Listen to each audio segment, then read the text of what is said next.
നമസ്കാരം, ഞാൻ ഉമേഷ് ശിവരാമൻ. പ്രൈം ടൈമിലേക്ക് വിശദമായി. തിരുവനന്തപുരം RCC മെഡിക്കൽ ലബോറട്ടറിയിൽ വിശ്രമമുറിയിൽ പെൻ ക്യാമറ സ്ഥാപിച്ചെന്ന് പരാതി. RCC senior lab technician Rajesh KRനെതിരെ വനിതാ ജീവനക്കാർ പരാതി നൽകി. 3 മാസം മുൻപാണ് ഈ സംഭവം. പരാതിയുടെ പകർപ്പ് 24 ലഭിച്ചു. 24 പ്രൈം ടൈം ബ്രേക്കിംഗ്. MG പ്രതീക്ഷ ചേരുന്ന വിവരങ്ങളുമായി ഇപ്പോൾ തിരുവനന്തപുരത്ത് നിന്ന്. പ്രതീക്ഷ, ഈ നേരത്തെ ഈ RCCയിൽ തന്നെ നൽകിയ പരാതിക്കൊന്നും അതിലൊരു നടപടിയും ഉണ്ടായില്ലല്ലോ. അതിൻ്റെ കൂടി അടിസ്ഥാനത്തിലാണല്ലോ ഇപ്പോൾ ഈ പരാതിയുമായി ഉയർന്ന തലങ്ങളിലേക്ക് എത്തുന്നത്. എന്താണ് ഈ പരാതിയിൽ വ്യക്തമാക്കുന്ന കാര്യങ്ങൾ പ്രതീക്ഷ?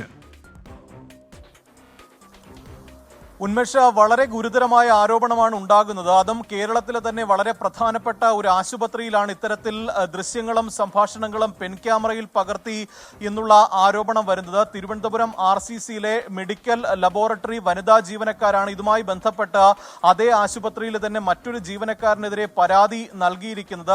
ലബോറട്ടറി ജീവനക്കാർ വിശ്രമിക്കുന്ന മുറിയിലാണ് ഈ പെൻ ക്യാമറ സ്ഥാപിക്കുകയും അതുവഴി തങ്ങളുടെ ദൃശ്യങ്ങളും സംഭാഷണങ്ങളും പകർത്തുകയും ചെയ്തത് എന്ന വനിതാ ജീവനക്കാർ പരാതി നൽകിയിരിക്കുന്നത്. ഈ പരാതി RCC ഡയറക്ടർക്കും ആഭ്യന്തര പരിഹാര സെല്ലിനും കൈമാറി. പക്ഷേ ഇത്തരത്തിൽ പരാതി കൈമാറിയിട്ടും യാതൊരു നടപടിയും ഉണ്ടായിട്ടില്ല എന്നതാണ് വനിതാ ജീവനക്കാർ തന്നെ അറിയിക്കുന്ന കാര്യം. ഈ ലബോറട്ടറിയിലെ 9 വനിതാ ജീവനക്കാരാണ് ഡയറക്ടർക്കും ഈ ആഭ്യന്തര പരാതി പരിഹാര സെല്ലിനും ഇതുമായി ബന്ധപ്പെട്ട പരാതി നൽകിയത്. ഈ സംഭാഷണങ്ങൾ ചില വാട്സപ്പ് ഗ്രൂപ്പ് വഴി പ്രചരിപ്പിച്ചുവെന്നും ഇക്കാര്യം ഈ ആരോപണ വിധേയൻ തന്നെ അത് സമ്മതിക്കുകയും ചെയ്തിട്ടുണ്ടെന്നും താൻ മറ്റ് 2 ഉദ്യോഗസ്ഥർക്ക് കൂടി ഇത് അയച്ചിട്ടുണ്ടെന്ന് തങ്ങളോട് തന്നെ ഈ ആരോപണ വിധേയൻ സമ്മതിച്ചു എന്ന ഈ പരാതിയിൽ തന്നെ കൃത്യമായി വനിതാ ജീവനക്കാർ പറയുന്നുണ്ട്. സെപ്റ്റംബർ മാസത്തിലാണ് ഇതുമായി ബന്ധപ്പെട്ട ആദ്യ പരാതി വനിതാ ജീവനക്കാർ നൽകുന്നത്. പക്ഷേ മാസങ്ങൾ കഴിഞ്ഞിട്ടും ഈ ജീവനക്കാരനെതിരെ യാതൊരു നടപടിയും ഉണ്ടായിട്ടില്ല എന്നതാണ് പ്രധാനമായും ഉയരുന്ന ആക്ഷേപം. മാത്രമല്ല, ഈ ആരോപണ വിധേയൻ, അതായത് ഈ വിശ്രമമുറിയിൽ പെൻ ക്യാമറ സ്ഥാപിച്ച് സംഭാഷണങ്ങൾ ഉൾപ്പെടെ പകർത്തിയ ഈ ആരോപണ വിധേയനായ രാജേഷ് നേരത്തെയും സ്ത്രീത്വത്തെ അപമാനിച്ചിരുന്നു, ദ്വയാർത്ഥ പ്രയോഗങ്ങൾ നടത്തിയിരുന്നു എന്നും ഈ പരാതിയിൽ കൃത്യമായി വനിതാ ജീവനക്കാർ പറയുന്നുണ്ട്. അതുകൊണ്ട് തന്നെ സസ്പെൻഷൻ അടക്കമുള്ള കടുത്ത നടപടികൾ ഈ ജീവനക്കാരനെതിരെ വേണമെന്നതായിരുന്നു വനിതാ ജീവനക്കാരുടെ ആവശ്യം. പക്ഷേ ഈ പരാതി ലഭിച്ചിട്ടും അതിൽ തുടർ നടപടി സ്വീകരിക്കുന്നതിൽ വലിയ വീഴ്ച RCC ഡയറക്ടർക്ക് ഉണ്ടായി എന്നതാണ് പ്രധാനമായും മനസ്സിലാക്കാൻ കഴിയുന്ന കാര്യം. കാരണം ഈ പരാതി ആഭ്യന്തര പരിഹാര സെല്ലിലേക്ക് കൈമാറി മാസങ്ങൾ കഴിഞ്ഞിട്ടാണ് ഇതിൽ ഒരു ചെറിയ തരത്തിലെങ്കിലും ഒരു ഇടപെടൽ RCC ഡയറക്ടറുടെ ഭാഗത്തു നിന്നുണ്ടായത്. ആ ഇടപെടൽ ആ തൽസ്ഥാനത്ത് നിന്ന് മറ്റൊരു സ്ഥലത്തേക്ക് ഈ ആരോപണ വിധേയനെ മാറ്റുകയാണ് ചെയ്തത്. അതായത് അവിടുത്തെ സീനിയർ ലബോറട്ടറി ടെക്നീഷ്യനെതിരെയാണ് ആരോപണം ഉയർന്നത്. അദ്ദേഹത്തെ പിന്നീട് RCC ക്യാഷ്യർ ഡിപ്പാർട്ട്മെന്റിലേക്ക്, ക്യാഷ് കൗണ്ടറിലേക്ക് മാറ്റുകയാണ് ചെയ്തത്. അതായത് ഒരു ടെക്നിക്കൽ യോഗ്യതയുള്ള ഒരു ജീവനക്കാരനെ ക്യാഷ് കൗണ്ടറിലേക്ക് മാറ്റിക്കൊണ്ടുള്ള വിചിത്രമായ നടപടിയാണ് ഇതുമായി ബന്ധപ്പെട്ട RCC ഡയറക്ടറുടെ ഭാഗത്ത് നിന്നുണ്ടായത്.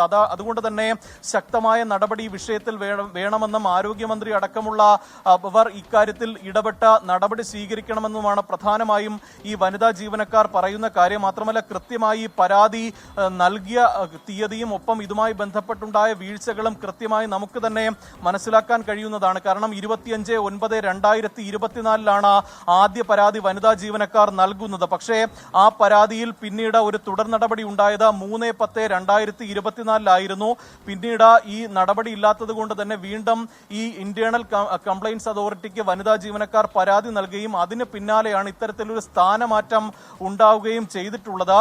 ഇത്തരത്തിലൊരു ഗുരുതര സ്വഭാവമായ കുറ്റകൃത്യം നടന്നു, അല്ലെങ്കിൽ ഗുരുതരമായ ഒരു കുറ്റം അവിടെ ഉണ്ടായി എന്ന് ബോധ്യപ്പെട്ടിട്ടും ഒരു നടപടിയും ഉണ്ടായില്ല. കൃത്യമായ ഒരു ഇടപെടൽ ഈ RCC ഡയറക്ടറുടെ ഭാഗത്തു നിന്ന് ഉണ്ടായിട്ടില്ല എന്നതാണ് പ്രധാനമായും വനിതാ ജീവനക്കാർ അടക്കം പറയുന്നത്. മാത്രമല്ല, ഈ പരാതിയിൽ ചൂണ്ടിക്കാണിക്കുന്നത് ഞാൻ നേരത്തെ സൂചിപ്പിച്ചതുപോലെ തന്നെയാണ്. ഈ ആരോപണ വിധേയനായ വ്യക്തിക്കെതിരെ നേരത്തെയും പല പരാതികൾ ഉയർന്നിരുന്നു എന്ന് വനിതാ ജീവനക്കാർ ഈ പരാതിയിൽ തന്നെ കൃത്യമായി പറയുന്നതുമുണ്ട്. പക്ഷേ അപ്പോഴും എന്തുകൊണ്ട് നടപടി എടുക്കുന്നില്ല, അല്ലെങ്കിൽ ഒരു സ്ഥലം മാറ്റത്തിൽ അല്ലെങ്കിൽ ഒരു സ്ഥാനമാറ്റത്തിൽ മാത്രം ഇത്തരത്തിൽ ഗുരുതര സ്വഭാവമുള്ള ഒരു ആരോപണത്തെ അല്ലെങ്കിൽ ഒരു പരാതിയെ കണ്ട നടപടി എടുത്തു എന്നുള്ള ചോദ്യമാണ് പ്രധാനമായും ഇക്കാര്യത്തിൽ ഉയരുന്നത്. എന്തായാലും ആരോഗ്യമന്ത്രിയുടെ ഉൾപ്പെടെ അടിയന്തര നടപടിയാണ് വനിതാ ജീവനക്കാർ ആവശ്യപ്പെടുന്നത്. ഉന്മേഷ, MG പ്രതീക്ഷാണ് തിരുവനന്തപുരത്ത് നിന്ന് വാർത്തയുടെ വിശദാംശങ്ങൾ നൽകിയത്. ആരോഗ്യമന്ത്രിയുടെ അടിയന്തര ഇടപെടൽ വേണമെന്നാണ് വനിതാ ജീവനക്കാർ ആവശ്യപ്പെടുന്നത്. കലൂർ ജവഹർലാൽ നെഹ്റു സ്റ്റേഡിയത്തിലെ ഗാലറിയിൽ നിന്ന് വീണ തൃക്കാക്കര MLA ഉമാ തോമസിന് ഗുരുതര പരിക്ക്. കലൂർ ജവഹർലാൽ നെഹ്റു സ്റ്റേഡിയത്തിലെ VIP ഗാലറിയിലെ ബാരിക്കേഡ് തകർന്ന് താഴേക്ക് വീഴുകയായിരുന്നു. ഗുരുതരമായി പരിക്കേറ്റ MLA വെന്റിലേറ്ററിലേക്ക് മാറ്റിയതായി റെന്നെ മെഡിസിറ്റി ആശുപത്രി അധികൃതർ അറിയിച്ചു. തലയ്ക്കും നട്ടെല്ലിനും ശ്വാസകോശത്തിനും പരിക്കേറ്റ MLA അടിയന്തര ശസ്ത്രക്രിയയ്ക്ക് വിധേയമാക്കേണ്ടതില്ല എന്നാണ് ഡോക്ടേഴ്സ് വ്യക്തമാക്കിയത്. നിലവിൽ ആന്തരിക രക്തസ്രാവമില്ലെന്നും ഡോക്ടേഴ്സ് അറിയിച്ചു. MLA വന്നപ്പോ ഒരു 15 അടി പൊക്കത്തിൽ നിന്ന് വീണിട്ടാണ് കൊണ്ടുവന്നിരിക്കുന്നത്. വന്നപ്പോ ഞങ്ങൾക്കൊരു GCS എന്ന് പറയും, ഗ്ലാസ്കോ കോമ സ്കെയിൽ എന്ന് പറയും, ബ്രെയിനിന്റെ ഇഞ്ചുറിയും അതിന്റെ ഡെപ്ത് അളക്കുന്നതാണ്. 15-ൽ 8 ആയിട്ടാണ് വന്നത്. വന്ന് അത്രയും 8 ആയപ്പോഴാണ് നമ്മൾ വെന്റിലേറ്റ് ചെയ്തിട്ടാണ്, സ്റ്റെബിലൈസ് ചെയ്തിട്ടാണ് സ്കാനിന് കയറ്റിയിരിക്കുന്നത്. അപ്പോൾ സ്കാനിൽ നമുക്ക് കുറച്ച് ബ്രെയിൻ ഇഞ്ചുറി ഉണ്ട്, സ്പൈനിലും ചെറിയൊരു ഫ്രാക്ചർ സെർവൈക്കലിൽ കാണുന്നുണ്ട്, പിന്നെ ലങ്സിനകത്തും ഇഞ്ചുറി ഉണ്ട്. ലങ്സ് കുറച്ച് ഫ്രാക്ചേഴ്സ് ഉണ്ട്. പിന്നെ അതേമാതിരി തന്നെ ലങ്സ് കൊണ്ട് റിബ്സ് കൊണ്ടിട്ട് ലങ്സിനകത്ത് കേടുപാടുകൾ ഉണ്ടായിട്ട് കുറച്ച് രക്തം കട്ട പിടിച്ചിട്ടുണ്ട്. എന്ന് പറഞ്ഞാൽ രക്തം ലങ്സിൽ കയറിയിട്ടുണ്ട്. ഇപ്പോൾ ആള് വെന്റിലേറ്ററിലാണ്. നമ്മളിപ്പോൾ ഒരു ഇന്റർവെൻഷനോ ഒരു സർജറിയോ അത്യാവശ്യമായിട്ടൊന്നും കാണുന്നില്ല. കലൂർ സ്റ്റേഡിയത്തിൽ സംഘാടകർ സുരക്ഷാ മാനദണ്ഡങ്ങൾ പാലിച്ചില്ല എന്ന് ഹൈബി ഈഡൻ MP പറഞ്ഞു. 20 അടി പൊക്കത്തിൽ നിന്നാണ് MLA ശ്രീമതി ഉമാ തോമസ് വീണത്. പ്രധാനമായും ഹെഡ് ഇഞ്ചുറി ഉണ്ട്. അതുപോലെ തന്നെ മറ്റ് പല ഭാഗങ്ങളിലും പരിക്കുകൾ ഉണ്ടായിട്ടുണ്ട്. ഏറ്റവും വൈദഗ്ധ്യം നിറഞ്ഞ ചികിത്സയാണ് നൽകുന്നത്. CT സ്കാൻ എടുത്തു. അതിനെ തുടർന്നുള്ള ഒബ്സർവേഷൻസ് ഡോക്ടർമാർ ഞങ്ങളുടെ അടുത്ത് നേരിട്ട് വ്യക്തമാക്കിയിട്ടുണ്ട്. പരിപാടികൾ നടക്കുമ്പോൾ അത് പാലിക്കപ്പെടേണ്ട സേഫ്റ്റി പ്രോട്ടോക്കോളിനെ കുറിച്ചും ഞങ്ങൾ പല ആളുകളും ആശങ്ക ഉന്നയിച്ചിട്ടുണ്ട്. കാരണം അവിടെ ഉണ്ടായിരുന്ന സ്റ്റേജ് എന്ന് പറയുന്നത് ഗാലറിയുടെ പുറത്ത് നിർമ്മിച്ച സ്റ്റേജാണ്. സേഫ്റ്റി പ്രോട്ടോക്കോൾസ് പരിപാടികൾ നടക്കുമ്പോൾ സ്വാഭാവികമായിട്ടും പാലിക്കപ്പെടേണ്ട സേഫ്റ്റി പ്രോട്ടോക്കോൾസ് പാലിച്ചിട്ടുണ്ടോ എന്നുള്ള പരിശോധന കൂടി നടത്തേണ്ട ഒരു സാഹചര്യം കൂടി നിലവിലുണ്ട്. വിദഗ്ധ ചികിത്സ ഉറപ്പാക്കുമെന്ന് ആശുപത്രിയിലെത്തിയ മന്ത്രി P. രാജീവ്. ആരോഗ്യസ്ഥിതി സംബന്ധിച്ച കാര്യങ്ങൾ തന്നെ മെഡിക്കൽ സൂപ്രണ്ട് വ്യക്തമാക്കിയിട്ടുണ്ട്. ഇനി ഒരു മെഡിക്കൽ ബുള്ളറ്റിൻ അവർ പുറത്തിറക്കുന്നുണ്ട്. ഞങ്ങളിപ്പോ എല്ലാവരും കൂടിയാലോചിച്ചിട്ട് ലഭ്യമായ റിപ്പോർട്ടുകൾ എറണാകുളം ജില്ലയിൽ ഏറ്റവും മികച്ച ഡോക്ടർമാരുമായിട്ടുള്ള ആശയവിനിമയം നടത്തിയിട്ടുണ്ട്. അതോടൊപ്പം തന്നെ മുഖ്യമന്ത്രിയും ആരോഗ്യമന്ത്രിയും സംസാരിച്ചതിന്റെ അടിസ്ഥാനത്തിൽ ഒരു ഇന്റർ ഡിസിപ്ലിനറി മെഡിക്കൽ ടീം, വിദഗ്ധരുടെ ടീം, അവരൊരു 11 മണിക്ക് മുമ്പായിട്ട് ഇവിടെ എത്തിച്ചേരും. അവരും കൺസൾട്ട് ചെയ്യും. ഇപ്പോ ഇവിടുത്തെ സംവിധാനങ്ങൾ ഇപ്പോഴത്തെ സാഹചര്യത്തിൽ ഇവിടെ തന്നെ ആയിരിക്കും നല്ലതെന്നാണ് അഡ്വൈസ് ഉള്ളത്.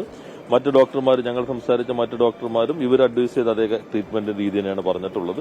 ഇനി ആ ടീം കൂടി വന്നതിന് ശേഷം അവർ കൂടി ആലോചിച്ചിട്ട് ഏറ്റവും ഉചിതമായിട്ടുള്ള ചികിത്സാ രീതി നിശ്ചയിക്കും. ഇപ്പോൾ പറഞ്ഞിട്ടുള്ള ഒബ്സർവേഷൻ തുടരുക എന്നുള്ളതാണ്. ബാക്കി കാര്യങ്ങളെല്ലാം തന്നെ നല്ല രീതിയിൽ അവർ നോക്കുന്നുണ്ട്. മെഡിക്കൽ ബോർഡ് രൂപീകരിച്ച് വിദഗ്ധ ചികിത്സ ലഭ്യമാക്കാൻ ആരോഗ്യമന്ത്രി നിർദ്ദേശം നൽകി. മുഖ്യമന്ത്രിയുടെ നിർദ്ദേശത്തെ തുടർന്നാണ് കോട്ടയം മെഡിക്കൽ കോളേജിൽ നിന്ന് വിദഗ്ധ ഡോക്ടേഴ്സിന്റെ സംഘം എത്താൻ പോകുന്നത്. വിശദാംശങ്ങളുമായി ഇപ്പോൾ റെന്നെ മെഡിസിറ്റിയിൽ നിന്ന് B. ദിലീപ് കുമാറും ചേരുന്നുണ്ട്. ആദ്യം B. ദിലീപ് കുമാറിലേക്കാണ്. ദിലീപ് കുമാർ, ഈ ഒരു മെഡിക്കൽ ബുള്ളറ്റിനി ഉടനെ ഉണ്ടാകുമോ? 24 മണിക്കൂർ നിരീക്ഷണം എന്നാണല്ലോ ഇപ്പോൾ ഡോക്ടേഴ്സ് നേരത്തെ മാധ്യമങ്ങളോട് വിശദീകരിച്ചത്. ഒരു മെഡിക്കൽ ബുള്ളറ്റിനുടൻ പ്രതീക്ഷിക്കാമോ?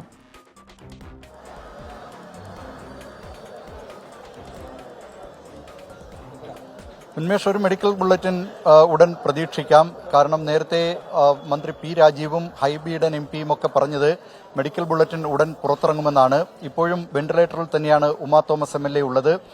ഈ കലൂർ ജവഹർലാൽ നെഹ്റു സ്റ്റേഡിയത്തിൽ 15 അടി ഉയരത്തിൽ നിന്നാണ് ഉമാ തോമസ് താഴേക്ക് വീണത്. നട്ടെല്ല്, ശ്വാസകോശം, തലച്ചോറ് എന്നിവയ്ക്കാണ് പരിക്കേറ്റിട്ടുള്ളത്. ഇതിൽ നട്ടെല്ലിന്റെ പരിക്ക് അത്ര സാരമുള്ളതല്ല എന്നാണ് ഡോക്ടർമാർ അറിയിച്ചത്. പക്ഷേ ശ്വാസകോശത്തിൽ രക്തം കട്ട പിടിക്കുന്നുണ്ട്.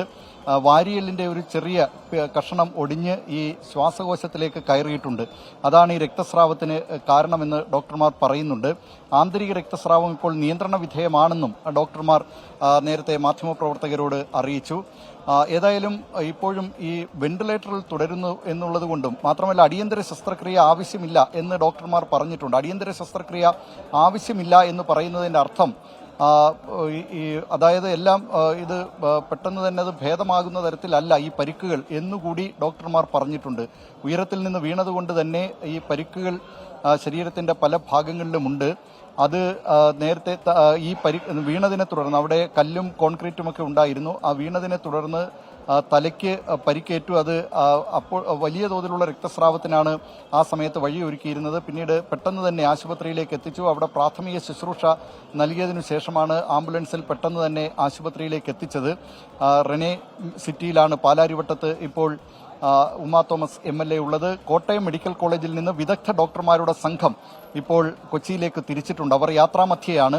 മുഖ്യമന്ത്രി പിണറായി വിജയന്റെ നിർദ്ദേശപ്രകാരമാണ് കോട്ടയം മെഡിക്കൽ കോളേജിൽ നിന്നുള്ള ഡോക്ടർമാരുടെ സംഘം ഇവിടേക്ക് തിരിച്ചിട്ടുള്ളത്. അവർ ഏതാണ്ട് രാത്രി 11 മണിയോടുകൂടി ഇവിടെ എത്തിച്ചേരുമെന്നാണ് അറിയിച്ചിട്ടുള്ളത്. ഈ 11 മണിക്ക് കോട്ടയത്ത് നിന്നുള്ള ഡോക്ടർമാർ എത്തിയതിനു ശേഷം ഇവിടെയുള്ള ഡോക്ടർമാരുമായി ആശയവിനിമയം നടത്തി ചികിത്സയുടെ തുടർ കാര്യങ്ങളെ സംബന്ധിച്ച് തീരുമാനിക്കും. ഇപ്പോഴേതായാലും ഡോക്ടർമാർ തീവ്ര ശ്രമം ഉമാ തോമസിന്റെ ഈ പരിക്കുകൾ ഭേദമാക്കുന്നതിന്, അതോടൊപ്പം തന്നെ ഈ രക്തസ്രാവം നിയന്ത്രിക്കുന്നതിനൊക്കെയുള്ള ശ്രമങ്ങളാണ് ഡോക്ടർമാർ നടത്തിക്കൊണ്ടിരിക്കുന്നത്. ഈ ആശുപത്രിയിൽ എത്തിച്ച ഉടൻ തന്നെ CT സ്കാനും ശരീരത്തിന്റെ എല്ലാ ഭാഗങ്ങളിലും എക്സ്റേയും എടുത്തിരുന്നു. ആ പരിശോധനയുടെ കൂടി അടിസ്ഥാനത്തിലാണ് ആദ്യ മെഡിക്കൽ ബുള്ളറ്റിൻ പുറത്തുവിട്ടത് ആശുപത്രി അധികൃതർ. അതിനുശേഷം ഇപ്പോൾ എന്താണ് ചികിത്സയുടെ അടുത്ത ഘട്ടം അല്ലെങ്കിൽ പരിക്കുകളുടെ സ്ഥിതി എന്നത് സംബന്ധിച്ചും ആരോഗ്യസ്ഥിതിയെ സംബന്ധിച്ചുമൊക്കെയുള്ള മെഡിക്കൽ ബുള്ളറ്റിൻ ഉടൻ ഈ ആശുപത്രി അധികൃതർ പുറത്തിറക്കും എന്നാണ് കരുതുന്നത്. ഉന്മേഷ്, പ്രൈം ടൈമിലേക്ക് തിരികെ എത്തുമ്പോൾ ഇപ്പോൾ ആരോഗ്യമന്ത്രി വീണ ജോർജിന്റെ ഒരു വാർത്താക്കുറിപ്പ് കൂടി വരുന്നുണ്ട്. ആരോഗ്യവകുപ്പിലെ വിദഗ്ധ മെഡിക്കൽ സംഘം കൂടി ഉമാ തോമസ് MLAയുടെ ആരോഗ്യസ്ഥിതി വിലയിരുത്തും എന്നാണ് ആരോഗ്യമന്ത്രി വീണ ജോർജ് ഇപ്പോൾ അറിയിക്കുന്നത്. Kottayam medical college superintendent doctor ജയകുമാറിന്റെ നേതൃത്വത്തിലുള്ള കോട്ടയം മെഡിക്കൽ കോളേജിലെയും എറണാകുളം മെഡിക്കൽ കോളേജിലെയും വിദഗ്ധ ഡോക്ടേഴ്സിന്റെ സംഘമാണ് എത്തുന്നത്. ആശുപത്രിയിലെ മെഡിക്കൽ ബോർഡിന് പുറമെയാണിത്. ജില്ലയുടെ ചുമതലയുള്ള മന്ത്രി P രാജീവുമായി മന്ത്രി വീണ ജോർജ് ആശയവിനിമയം നടത്തി എന്നുള്ള കാര്യം കൂടി ഇപ്പോൾ ആരോഗ്യമന്ത്രിയുടെ ഓഫീസിൽ നിന്ന് അറിയിക്കുന്നുണ്ട്. നമ്മളിനി പോകുന്നത് YS അഭിനന്ദിലേക്കാണ്. ഈ ഉമാ തോമസ് MLA വീണ JLN സ്റ്റേഡിയത്തിൽ നിന്നാണ് YS അഭിനന്ദ് ഇപ്പോൾ ചേരുന്നത്. അഭിനന്ദ്, നേരത്തെ ഹൈബീഡൻ MP അടക്കം ഈ അവിടുത്തെ വേദി നിർമ്മാണവുമായി ബന്ധപ്പെട്ട ഈ സുരക്ഷാ മാനദണ്ഡങ്ങളൊന്നും പാലിക്കാൻ കഴിയാത്ത സ്ഥിതിയെക്കുറിച്ച് ചൂണ്ടിക്കാണിച്ചിരുന്നു. വലിയ ആക്ഷേപം ഉണ്ട് അതുമായി ബന്ധപ്പെട്ട്. ഈ ദൃക്സാക്ഷി അടക്കം പറയുന്നുണ്ടായിരുന്നു അത്തരത്തിലൊരു സുരക്ഷാ മാനദണ്ഡവും പാലിച്ചില്ല ഈ വേദി നിർമ്മാണത്തിൽ എന്ന്. അവിടെ എത്തി പരിശോധിക്കുമ്പോഴും അക്കാര്യങ്ങൾ വ്യക്തമാകുന്നുണ്ടാകുമല്ലോ അല്ലേ? ഉന്മേഷ്, തീർച്ചയായിട്ടും അങ്ങനെ തന്നെയാണ് നമുക്ക് പറയേണ്ടിയിരിക്കുന്നത്. കൃത്യമായ സുരക്ഷാ വീഴ്ചകൾ ഈ സ്റ്റേജിനെ സംബന്ധിച്ചിടത്തോളം ഉണ്ടായിരുന്നു എന്ന് വ്യക്തമാക്കുന്നതാണ് നമുക്കിവിടെ നിന്ന് ലഭിക്കുന്ന വിവരം. അത് നമുക്ക് കാണുന്നതും അങ്ങനെ തന്നെയാണ്. കാരണം 3 ലെയറുകളായിട്ടാണ് ഈ സ്റ്റേജുകൾ നിർമ്മിച്ചത്. 12,000 ആളുകളെയാണ് ഇവിടെ പങ്കെടുപ്പിക്കുന്നത്. ഈ സംഘാടകർ പറയുന്നത് ഈ സ്റ്റേജ് പരിപാടികൾക്ക് വേണ്ടി മാത്രം നിർമ്മിച്ചതെന്നായിരുന്നു. തൊട്ടപ്പുറത്ത് ഓപ്പോസിറ്റ് എതിർദിശയിലുള്ള സ്ഥലത്താണ് ഈ പരിപാടികൾ സംഘടിപ്പിക്കുന്നത്. 3 ലെയറുകൾ ഉള്ള സ്റ്റേജിലേക്കാണ് ഒരു ലെയറിൽ അവർ മ്യൂസിക് ഇവന്റുകൾ നടക്കുന്നു. രണ്ടാമത്തെ ഈ ഭാഗത്താണ് മന്ത്രി സജി ചെറിയാൻ ഉൾപ്പെടെയുള്ള ആളുകളുടെ പൊതുപരിപാടികൾ സംഘടിപ്പിച്ച സ്ഥലം. അതിന് തൊട്ട് മുകളിലുള്ള ഈ വേദിയിലാണ് വീണ്ടും നൃത്ത പരിപാടികൾ, ചെറിയ രീതിയിലുള്ള നൃത്ത പരിപാടി, അങ്ങനെ 3 ലെയറായിട്ട് നിർമ്മിച്ച സ്റ്റേജ് ആയിരുന്നു. ഈ സ്റ്റേജിലേക്കാണ് ഉമാ തോമസ് MLA ഈ പടി കടന്ന് ഈ പടിയിലൂടെ എത്തി നേരെ വരുന്നു. നമ്മൾ ഈ ദൃശ്യങ്ങളിൽ നിന്ന് കാണുന്ന ഈ പടി കടന്നാണ് ഉമാ തോമസ് MLA ഈ പൊതുപരിപാടിയിൽ ആശംസ നേരാൻ വേണ്ടിയിട്ട് എത്തുന്നത്. അവിടേക്ക് എത്തുന്നു, ഇങ്ങനെ ആളുകളുമായിട്ട് അഭിസംബോധന ചെയ്യുന്നു. അങ്ങനെ എത്തുമ്പോഴാണ് MLAയുടെ കാൽ വഴുതി വീഴുകയും ഇവിടെ ഉണ്ടായിരുന്ന കൈവരി കൃത്യമായി ഇല്ലാത്തത് കൊണ്ട് തന്നെ ഇവിടെ ഒരു ബ്ലൂ കോഡ് ബാരിക്കേഡാണ് ഉണ്ടായത്. ആ ബ്ലൂ കോഡ് ബാരിക്കേഡിൽ കൈവരിയാണെന്ന് കരുതി പിടിക്കുന്നു. അങ്ങനെയൊക്കെ താഴേക്ക് വീഴുന്നു. ഏതാണ്ട് 10 അടി താഴ്ചയാണ്. കൃത്യമായി തന്നെ നമുക്ക് ദൃശ്യങ്ങളിൽ നിന്ന് വ്യക്തമാണ്. 10 അടി താഴ്ചയിലേക്കാണ് MLA വീഴുന്നത്. അവിടെ ഒരു കോൺക്രീറ്റ് സ്ലാബ് ഉണ്ട്. ആ കോൺക്രീറ്റ് സ്ലാബിലേക്കാണ് MLAയുടെ തല അടിക്കുന്നത്. അങ്ങനെയാണ് തലയ്ക്ക് ഗുരുതരമായി പരിക്കേൽക്കുകയും പിന്നെ ഇവിടെ നിന്ന് സംഘാടകർ തന്നെ എത്തി ആശുപത്രിയിലേക്ക് പോകുന്ന ഒരു സാഹചര്യം ഉണ്ടായത്. കൃത്യമായ സുരക്ഷാ മാനദണ്ഡങ്ങളില്ലാതെ നിർമ്മിച്ച അശാസ്ത്ര നിർമ്മാണത്തിന്റെ തെളിവ് വ്യക്തമാക്കുന്നതാണ് ഈ സ്റ്റേജിന്റെ നിർമ്മാണം എന്നതാണ് ഏറ്റവും പ്രധാനപ്പെട്ട കാര്യം. ഇതിനകത്തുനിന്ന് ഇനി കൈ കഴുകാൻ പറ്റില്ല. അത് ഹൈബീഡൻ MLA അടക്കം കൃത്യമായി തന്നെ പറഞ്ഞിട്ടുണ്ട്. സുരക്ഷാ വീഴ്ച ഉണ്ടോ എന്നത് Kochi city police commissioner Puttha Vimaladitya അന്വേഷിക്കും എന്നും അല്പസമയം പ്രതികരണത്തിൽ വ്യക്തമാണ്. എന്തായാലും അശാസ്ത്ര നിർമ്മാണത്തിന്റെ മറ്റൊരു ഇതും കൂടി സ്ഥലം MLAക്ക് അനുഭവിക്കേണ്ടി വന്നു. ഈ MLA സംബന്ധിച്ചിടത്തോളം പൊതുമണ്ഡലത്തിൽ സജീവമായത് കഴിഞ്ഞ 2 മാസത്തിനിടയ്ക്കാണ്. 2 മാസം മുമ്പ് അവർക്ക് ആരോഗ്യപരമായ ചെറിയ പ്രശ്നങ്ങൾ ഉണ്ടായിരുന്നു. ആ പ്രശ്നങ്ങളുള്ള ആൾ പിന്നീട് പൊതുമണ്ഡലത്തിൽ തിരിച്ചെത്തുന്നു. നമുക്ക് ഒരു ആരോഗ്യമുള്ള ഒരു മനുഷ്യൻ തന്നെ ഇവിടെ കയറി വരുമ്പോൾ ഉണ്ടാകുന്ന ഒരു ഭയാനകമായ ഒരു ദൃശ്യം നമുക്ക് തന്നെ ഇവിടെ നിൽക്കുമ്പോൾ ഈ റിപ്പോർട്ട് ചെയ്യുന്ന ഈ സാഹചര്യത്തിൽ പോലും വളരെ പേടിച്ചാണ് ഇവിടെ നിൽക്കുന്നത്. കാരണം അത്രമാത്രം ഭയാനകമായ ഒരു സ്റ്റേജ് നിർമ്മാണം. ആ സ്റ്റേജ് നിർമ്മാണത്തിൽ ഇപ്പോൾ MLAക്ക് പരിക്കേറ്റിരിക്കുന്നു. കൃത്യമായ അന്വേഷണം ഇതുമായി ബന്ധപ്പെട്ട് നടക്കുമെന്ന് തന്നെയാണ് MLAയും അധികൃതരും ഒപ്പം തന്നെ ജനപ്രതിനിധികൾ, പ്രതിപക്ഷ നേതാവ്, മന്ത്രി അടക്കം വ്യക്തമാക്കുന്നത്. ഉന്മേഷ്, ജവഹർലാൽ നെഹ്റു സ്റ്റേഡിയത്തിൽ നിന്നാണ് അഭിനന്ദ് വിവരങ്ങൾ നൽകിയത്. ഒരു കൈവരിയുടെ ആവശ്യം ഉണ്ടായിരുന്നു എന്നത് ആ സ്റ്റേജ് നിർമ്മാണം കാണുമ്പോൾ ഏവർക്കും തോന്നുന്നതാണ്. അതാണിപ്പോൾ വിമർശനത്തിന് ഇടയാക്കുന്നത്. പ്രൈം ടൈം ന്യൂസിലേക്ക് തിരികെ എത്തുമ്പോൾ ഇപ്പോൾ ഇടുക്കി തൊടുപുഴയിൽ നിന്ന് വരുന്ന ഒരു വാർത്ത രാഹുൽ വിജയൻ അറിയിക്കുന്നുണ്ട്. അവിടെ കാട്ടാന ആക്രമണത്തിൽ യുവാവ് കൊല്ലപ്പെട്ടിരുന്നു. ഇപ്പോൾ ആ മോർച്ചറിക്ക് മുന്നിൽ പ്രതിഷേധമെന്ന വാർത്ത അറിയിക്കുന്നുണ്ട്. രാഹുൽ, UDF LDF പ്രവർത്തകർ ചേരിതിരിഞ്ഞ് മുദ്രാവാക്യം വിളിക്കുകയാണ്. PJ ജോസഫ് MLA എവിടെ എന്നാണ് LDFന്റെ ചോദ്യം. സർക്കാരിനെതിരെയാണ് UDFന്റെ മുദ്രാവാക്യം. വണ്ണപ്പുറം പഞ്ചായത്തിൽ നാളെ UDF ഹർത്താലിന് ആഹ്വാനം ചെയ്തിരുന്നു. ഇപ്പോൾ LDFും NDAയും കൂടി ഹർത്താലിന് ആഹ്വാനം ചെയ്യുന്നു ഈ കാട്ടാന ആക്രമണത്തിൽ പ്രതിഷേധിച്ച് എന്നാണ് രാഹുൽ അറിയിക്കുന്നത്. ഇനി വാൽകൃഷ്ണൻ.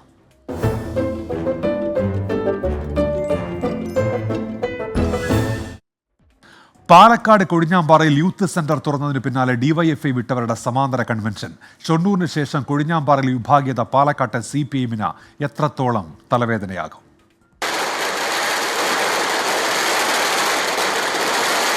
എന്താ ഒരു പൊട്ടലും ചീറ്റലും? എന്താ സംഭവം? ഒരു ഹാപ്പിനെസ്. എന്തിന്റെ പേരിലാണ് ഇപ്പൊ ഈ ഹാപ്പിനെസ്?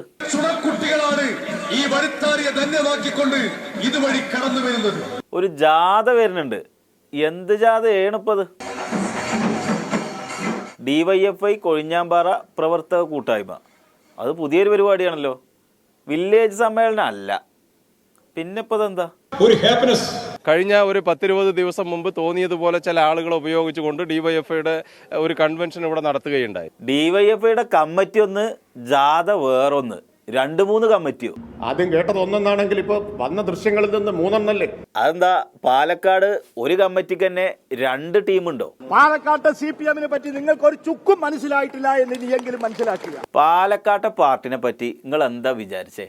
അവിടെ പാർട്ടിക്ക് ഒരു സ്ഥലത്ത് തന്നെ 2 കമ്മിറ്റി, DYFIയുടെ വില്ലേജ് കമ്മിറ്റി 2 ഇങ്ങനെ ഇത്രക്കും ശക്തി പാർട്ടി വേറെ എവിടെയുള്ളത്? കഴിഞ്ഞ ഒരു 10-20 ദിവസം മുമ്പ് തോന്നിയതുപോലെ ചില ആളുകളെ ഉപയോഗിച്ചുകൊണ്ട് DYFIയുടെ ഒരു കൺവെൻഷൻ ഇവിടെ നടത്തുകയുണ്ടായി. തോന്നിയതുപോലെ കൺവെൻഷൻ നടത്തിയത് കൺവെൻഷന് പങ്കെടുക്കാത്ത നാട്ടുകാർ മുഴുവനും അറിഞ്ഞു. കേരളീയ പൊതുസമൂഹം തിരിച്ചറിയുകയാണ്. പൊതുസമൂഹം അറിഞ്ഞെങ്കിലും അവിടുത്തെ DYFIക്കാർ അറിഞ്ഞില്ല. എത്ര യഥാർത്ഥത്തിലെ DYFIയുടെ പ്രസിഡന്റ്, സെക്രട്ടറി, മേഖലാ കമ്മിറ്റി ഭാരവാഹികൾ ഇവരൊന്നും ഈ കാര്യങ്ങൾ അറിയില്ല. യഥാർത്ഥ DYFI, ഡ്യൂപ്ലിക്കേറ്റ് DYFI അങ്ങനെയൊക്കെ ഉണ്ടോ മാഷേ?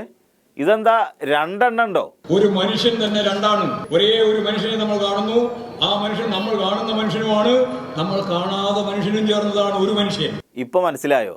മാഷ് പറഞ്ഞ പോലെ നമ്മൾ കാണുന്ന DYFIയും നമ്മൾ കാണാത്ത DYFIയും ഇത് 2 കൂടെ ചേർന്നതാണ് കൊഴിഞ്ഞാമ്പാറയിലെ ഒറ്റ DYFI. ഞാൻ ഒരു കാര്യം ഉറപ്പായിട്ട് പറയാം. കേൾക്കുന്നതിന്റെ അപ്പുറം കേൾക്കാനും വരികൾക്കിടയിൽ വായിക്കാനുമുള്ള മലയാളിയുടെ ശേഷി കൊണ്ടാണ് communist party of India Marxist നിലനിൽക്കുന്നത്. അതാണ് കേൾക്കണേൻ്റെയും കാണുന്നതിൻ്റെ ഒക്കെ അപ്പുറത്ത് നമ്മൾ വായിച്ചറിയണം. എന്നാലേ ഇത് 2 കൂടെ ഒറ്റൊന്നാന്ന് മനസ്സിലാവുള്ളൂ. അടുത്ത കാലത്ത് കോൺഗ്രസിന്റെയും BJPയുടെയും എല്ലാം പ്രവർത്തകരായിരുന്ന കുറെ ആളുകളെ ഇവരാണ് DYFI എന്നും പറഞ്ഞ് കുറെ DYFIയുടെ ആളുകളെ ഉപയോഗിച്ചിട്ട് കമ്മിറ്റിയെല്ലാം രൂപീകരിച്ച് പോയാൽ ഇതൊന്നും അംഗീകരിക്കാൻ ഒരു തരത്തിലും കഴിയില്ല എന്ന് തീരുമാനിച്ചിട്ടാണ് ഇവരിന്ന് യോഗം ചേർന്നിട്ടുള്ളത് DYFI. അപ്പോൾ കൊഴിഞ്ഞാമ്പാറയിൽ ചില്ലറ പ്രശ്നമല്ല, പാർട്ടിക്ക് മുകളിൽ കറ വീണു. ഇനിയിപ്പോൾ അതെന്താ ചെയ്യുക? ഈ കറ പറ്റിയ അശുദ്ധമായ കയ്യെ അറേബ്യയിലെ എല്ലാ സുഗന്ധദ്രവ്യങ്ങൾ കൊണ്ട് കഴുകിയാലും ഇല്ലാതാക്കാൻ കഴിയില്ല എന്നുള്ളതിന്റെ തെളിവാണ്. അതിന്റെ തെളിവാണ് ഈ പൊട്ടിത്തെറികൾ.